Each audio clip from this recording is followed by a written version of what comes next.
mbokki Sénégal mbokki àdduna tey la altine ñaar fukki fan ak benn ci weeru juin ci atum 2021 yegsi leen ak jàmm ci seen bloc d'information la Total mu nekk ab bés boo xam ne nag tey jëlee ci altine bi àdduna wërngal këpp ñëpp a ngi féete mbir moo xam ne day bégal xol te dalal xel te la jox itam xalaat saa soo ko soxla yee la yar la teg la ci yoon nekk musique lekk loo xam ne tey nag moom la àdduna ti féete si seen bloc d'information itam ñu war a waxtaanee musique gu Sénégal nekk na loo xam ne jàngal nañu bëri yee nañu bëri yar nañu bëri waaye tamit am nañu bëri ñoo xam ne teg na leen ci yoon loolu moo tax nag ñu àndi démb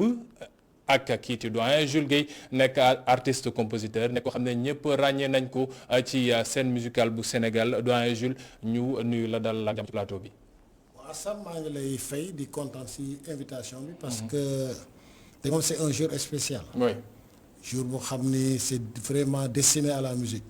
dañ naan journée spéciale contre le cancer. et contre journée spéciale contre diabète contre tel et tel. mais cette journée est vraiment destinée vraiment à la musique. journée pour la musique waaw journée pour la musique. vraiment destinée aux musiciens. ci beneen boor bi ñu am tay mën nañu woowee tay lañ ko mën a woowee ndax ndaw la waaye tamit artiste la boo xam ne ba mu fëleek léegi def na ci scène musicale bi loo xam ne ñëpp nangul nañ ko muy magam yi muy tamit ñi xam ne moom la bokkal génération ci turam ñu gën koo xamee ci tur artiste am H de Best nekk rappeur nekk ko xam ne def na lu mu war a def ndax daa ñëw rek àndaale album H ñu nuyu la dalal ak jàmm ci plateau bloc d'information. salaamaaleykum Assane maa ngi lay fay di kontaan ci invitation bi du nuyu Sénégal du nuyu waa ITV du nuyu ñëpp. donc di rafetlu ci invitation bi. oui alors H balaa maa tàmbali ci yow damay dem ci doyen Jules musique nekk na loo xam ne lu yàgg la ca jamonoy maam. ñu tàmbale ko ci ay musique traditionnelle bi yu ñuy def ci suufu garab yi di ko def ci bërëb yu xam ne dañu war a dem suñu nit yi dem xale sax ñu leen ñuy tagg buur yi muy gën ci avancé te gën ci yéeg Sénégal te avancé ci musique ñuy gis yéen ngeen def ci wàll tey moom ni ma koy waxee da ngaa def faux bon ndax da ngaa ñëw andiwoo li xam ne moom moo tax ñuy wax Jules Guèye muy la trompette magique de Jules nan nga seet gisee évolution boobu noonu parce que on a dépassé beaucoup de stades on a fait beaucoup de choses mais musique Sénégal nan nga ko jàngatee avec cette carrière que tu as. waaw man je pense que quand même il y a eu une très grande amélioration de la musique je pense que def na ay jéego yu mag a mag xam nga musique avant dañu ko defoon rek pour benn bégte rek. def benn animation xam la vraiment pour se détendre mais dem na ba xam léegi les gens commencent à se professionnaliser. maanaam di ko def métier. te musique bi dafa amoon période boo xam dafa am fu ñu ko destiné woon am na xam ne ñooñu lañ joxoon musique bi. te ñooñu ñoo waroon di def musique. mais après dem nañ ba suñu société bi dem ba comprendre ne ñun ñëpp on est habité par la musique moi je dis que tout être humain est musicien. peut-être am na ñoo xam ne ils sont beaucoup plus dans l'activité. mais am na ñoo xam ni lu ñuy dégg sax yenn saa yi ak gis-gis bu ñuy am musicien bi sax. mais le mal en est que dina am ay idée mais duñu ko mën a interpréter parce que nekkuñu ci gymnastique bi. mais di nga déglu benn morceau yow mii di toog nii ne waaye morceau pourtant waa ji bu dafa toog lii ak mais tu es en train de recomposer encore. cela veut dire que ñun ñëpp ay musiciens la. jour bi ñu naan ay fête de la musique c'est pas une fête. c'est de pousser les gens à faire de la musique. fête de la musique. mais ñu ba dañ naan fête de la musique non c'est pas une fête. c'est pour war ne ñun ñëpp on est habité. on est habité par ñun ñëpp ñoo am benn fibre artistique boobu. fibre musicale boobu dafa nekk ci ñun ñëpp. donc xamal ni bon daf na ay jéego yu mag. boo xoolee lu jóge ñu mel ni ay Pa Diabaré Samb. ay Pa Boukounta. ñu mel ni ay Ndiaga Mbaye ak avant. maanaam def na ay étapes yoo xam ne vraiment c'est des étapes considérables. et vraiment tax na ba léegi fi ñu nekk nii. les gens sont conscients que. lii war doon même sur le plan économique.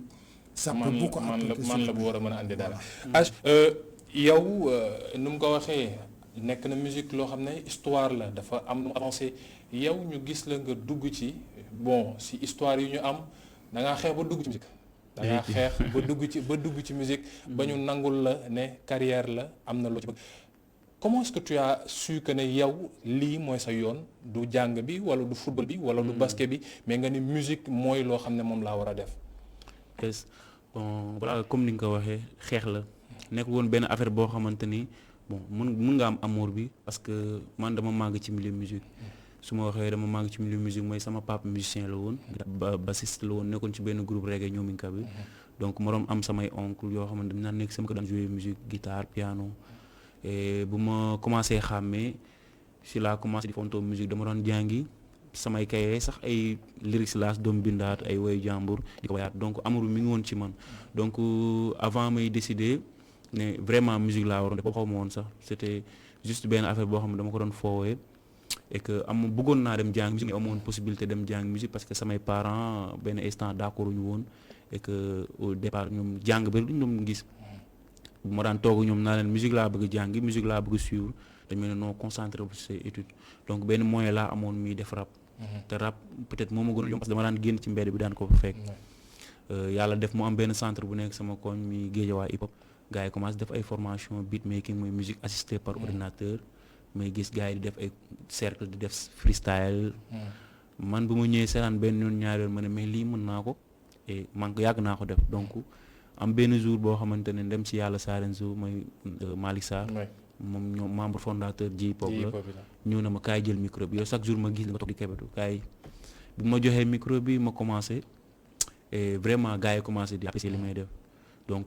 période boobu laa commencé di vraiment di sentir sama bopp ci biir affaire bi mu nekk loo xamante ni damay yendoog moom di fanaanook moom commencé des formation musique assistée par ordinateur bi ak série bu Africulture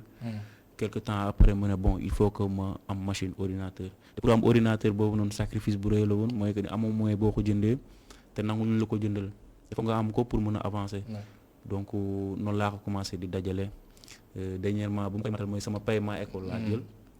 boot mottali ko dem fay jënd ordinateur pour mën a am li may composer kii donc moom laa doon tëju di liggéey ak moom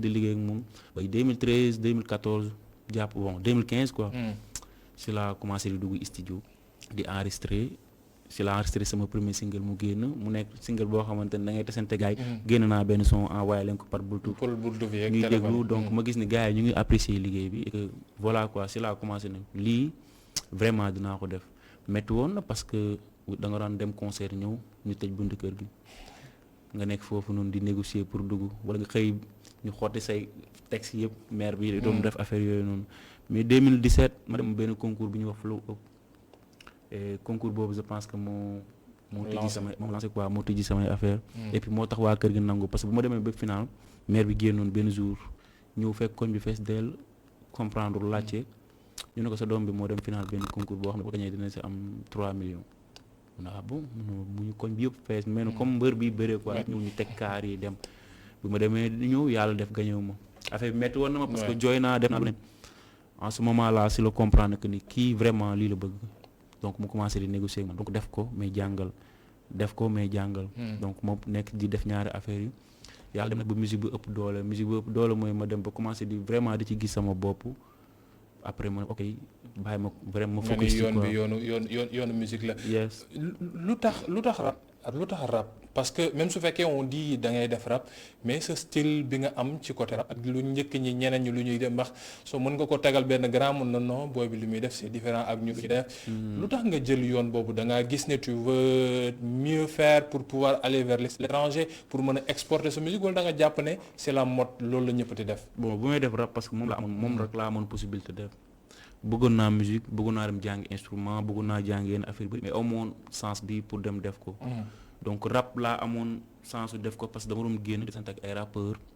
école wala ci centre bi di toog ak ñoom di xool seeni texte donc moom moo nekkoon benn affaire boo xamante ne peut-être moom laa njëkk a def ci musique quoi moom laa gën a jege te formation rap laa njëkk a def mooy écriture ak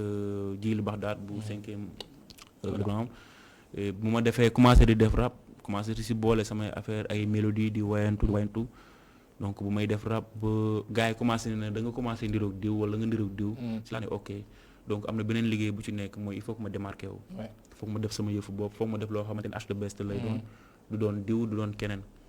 période boobu si laa commencé nag vraiment di mélange affaire yi di jël rap bi di ko booleeg jazz je pense que commencé di sampler ngoyaan bi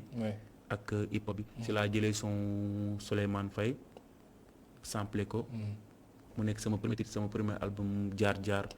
donc voilà si laa commencé nag di varier affaire di def ay acoustique tey ma def reggae suba ma def kii.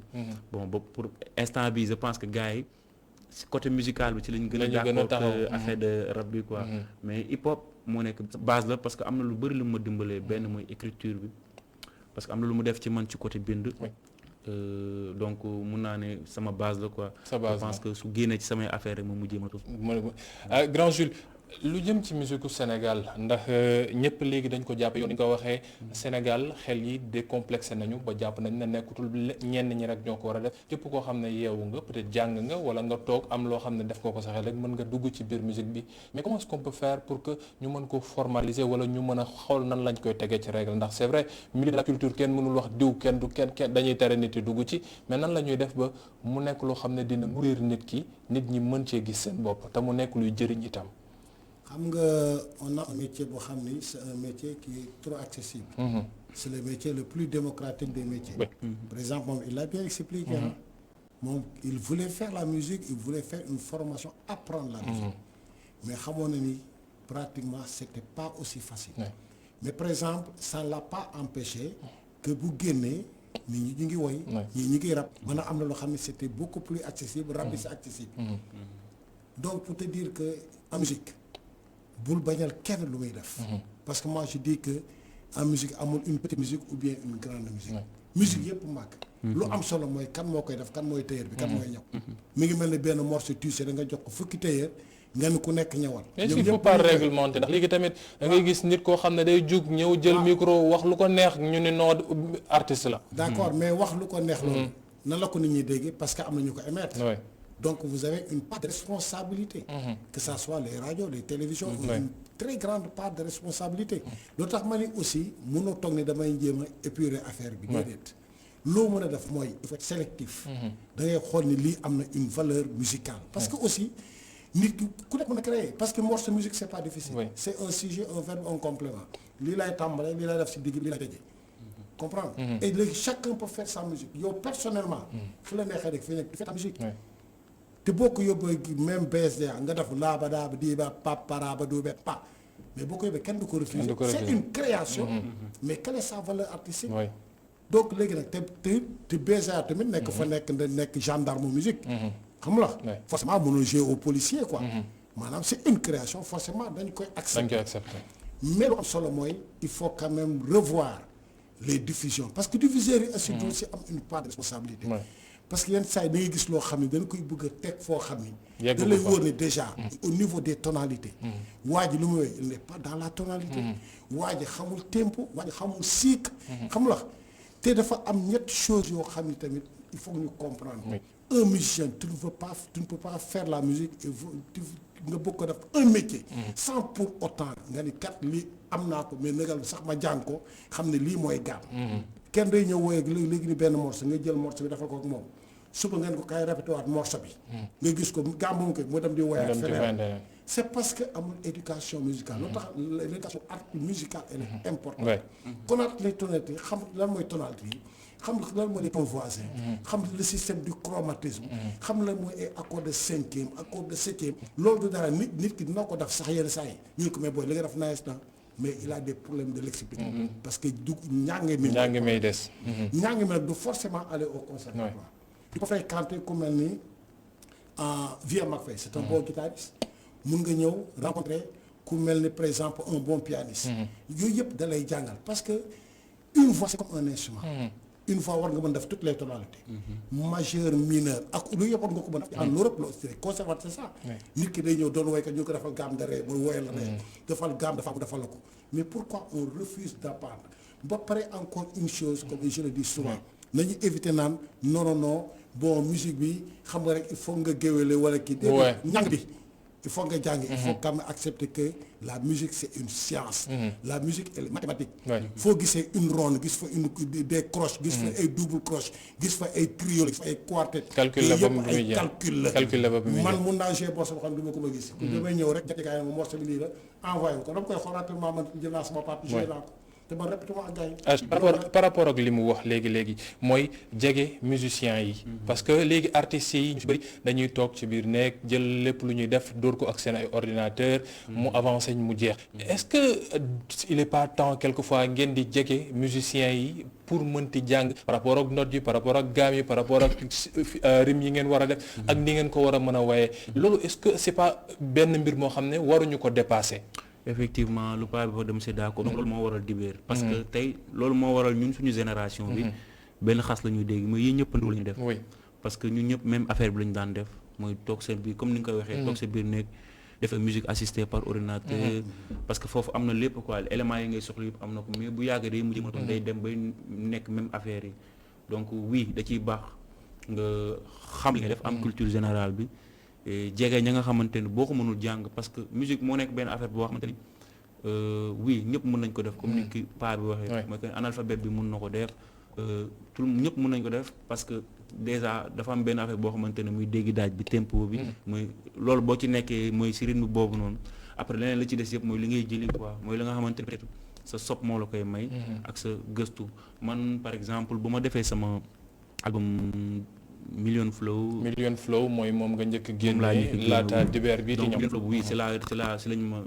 nominé meilleure révélation de l'année meilleur artiste de l'année ci 2020 bi bu ma jógee ci loolu je me suis dit que voilà def naa li ba pare donc il faut que ma avancer bëgguma nekk fi ma nekkoon te bëgguma des fi ma desoon donc daf ma jaral ma commencé di jege ay musiciens ay guitaristes yàlla ma boole ma ak may collaborer ak ay gars yu nekk France Nautilus ñu nekk ay musiciens donc ma liggéey ak ñoom à distance mooy damay def sama idée jox leen ko ñoom en tant que ay musiciens ñu def ci liñ ci xalaat yónnee ma ko donc je pense que loolu moo indi différence bu dibéer bi et puis loolu moo jël dibéer def ko benn affaire boo xamante ne day kay benn touche ci biir affaire bi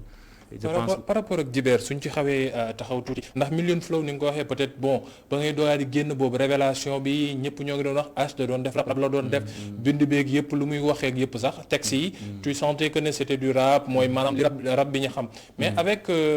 dibeer bi xam ne moo génn su fekkee mën nga yéene yëkkati album bi sénégalais yi gis ko je pense que c'est connu de tous ñëpp ràññee nañ ko sax ndax c'est très très suivi sur toutes les plateformes par rapport ak dibeer da ngaa ñëw changer par rapport ak écriture bi su tey gis nañu nga wax mën nga wax ci mbëggeel su beneen bi nga wax mel na lu jëm ci spiritualité beneen nga wax par rapport ak dundin bi ndax Potunda seen régal ak yeneen ñu nekk ci biir album fu nekk ay mbir yoo xam ne da ngay bind mel na luy def ay recherche te dem xam fu wax bi nekk way bi fi mu nekk nga dem jëli jugu fa est-ce que c'est un travail facile non yombul parce que déjà di dama ci am dafa am benn objectif dafa bu weesoo musique bi dem ci biir dafa amoon beneen lu mu si doon jaayante wala lu mu si doon bëggoon wane parce que man sama génération bi déjà boo nee dibéer ñu ne la mooy dibéer parce que kenn xamul la mooy dibéer parce que ñu xam mooy lundi mardi mercredi donc dañuy dem ba dañuy fàtte dañuy bàyyi ñun la nga xamante ne moom lañu moom mooy suñu cosaan mooy suñu culture bàyyi ko fa dem def leneen parce que damay gis ay artistes wala ay beatmakers yu dem di sampler benn James Brown wala benn Michael Jackson te bàyyi fii peut-être lu grand bi du jouer wala lu Pape Youssou Ndour du jouer wala lu keneen ak keneen du jouer donc man dibéer dama doon ñëw pour vraiment wane suñuy valeur boo xoolee cover bi looloo waral tey bàyyi laat bi nga gis lii suñu cosaan la bu njëkkaan tu vois boo xoolee ba ci titre yi lépp dañ ko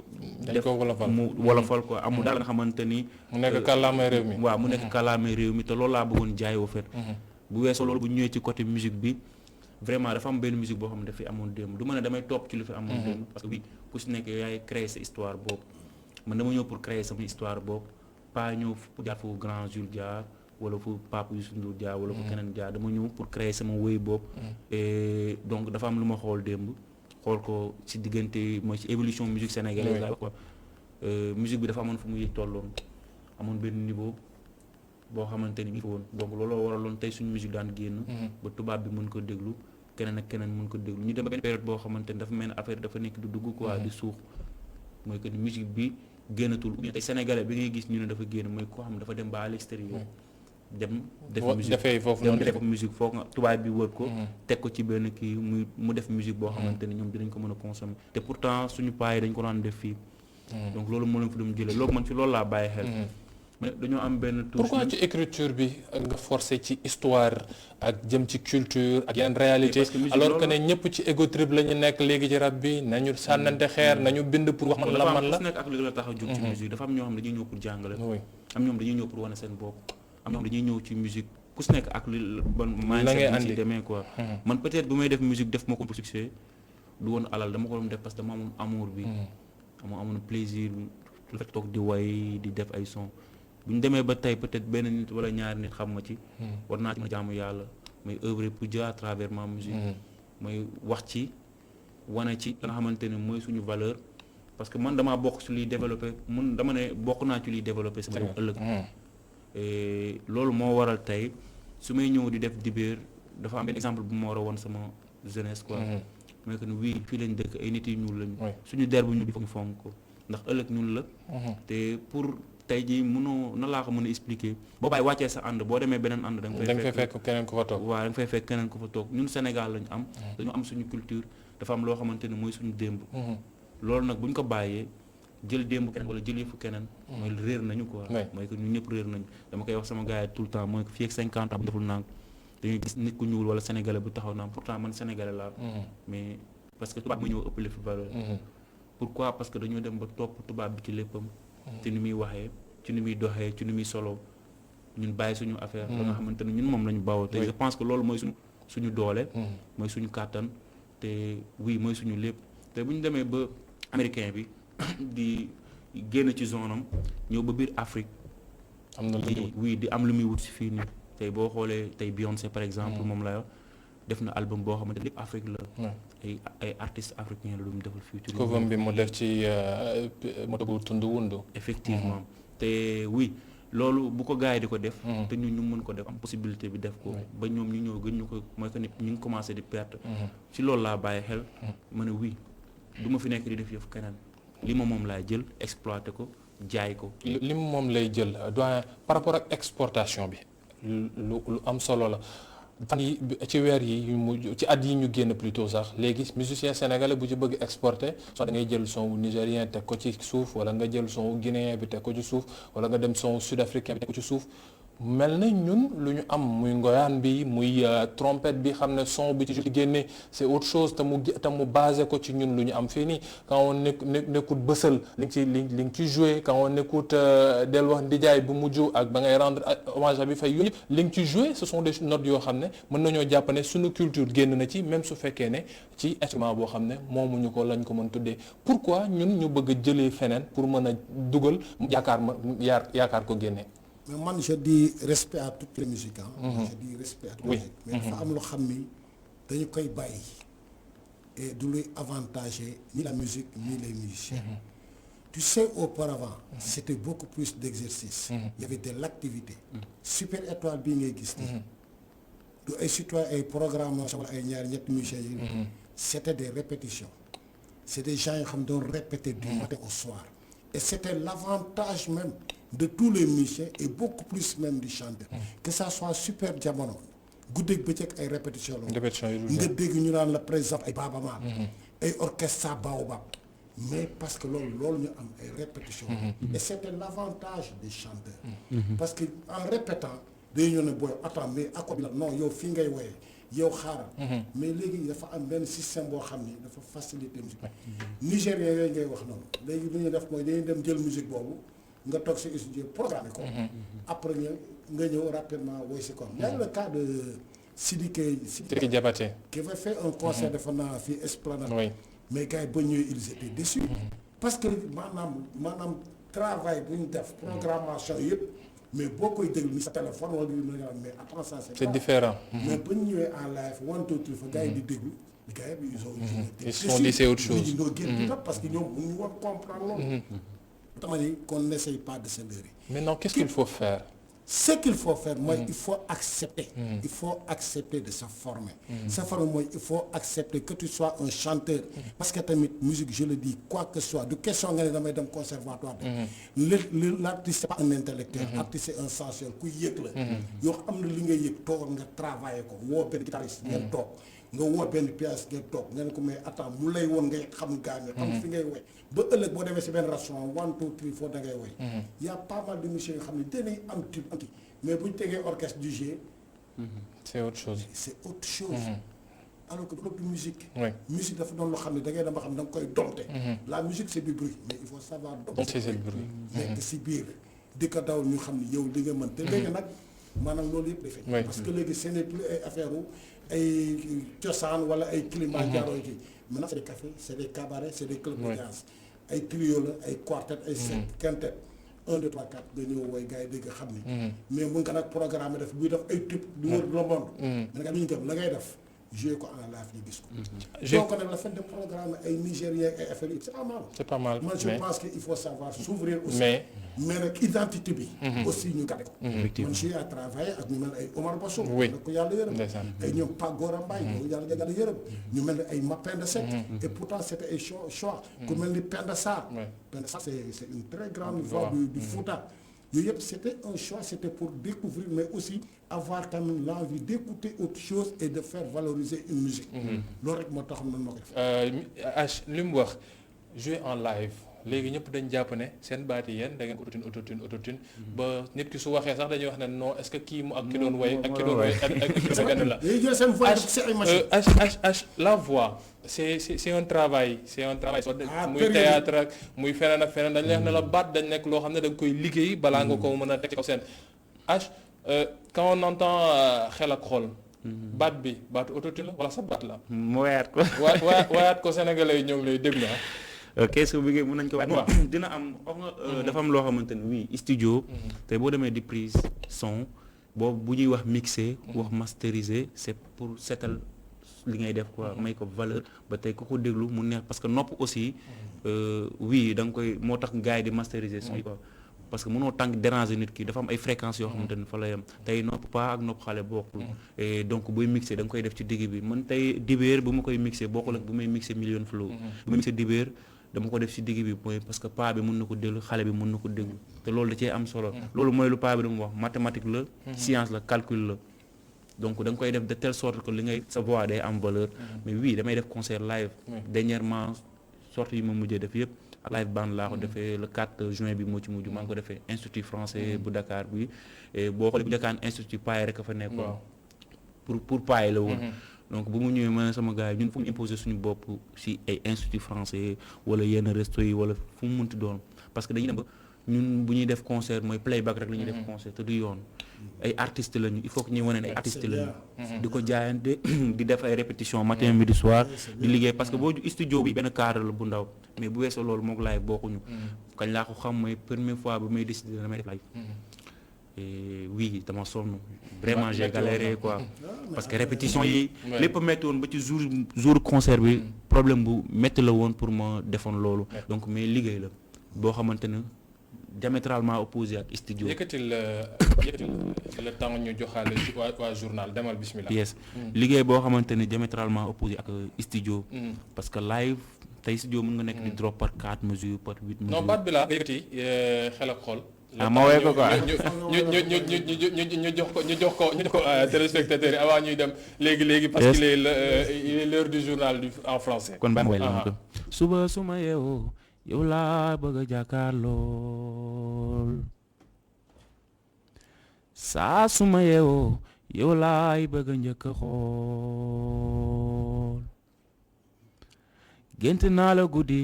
fanaane yaakaar si yow gént naa la guddi gi yëpp ndax fajar yow laay jàkkaarlool bëggeelam xel xalaat la xol yëg-yëg la nit ak jëmam jë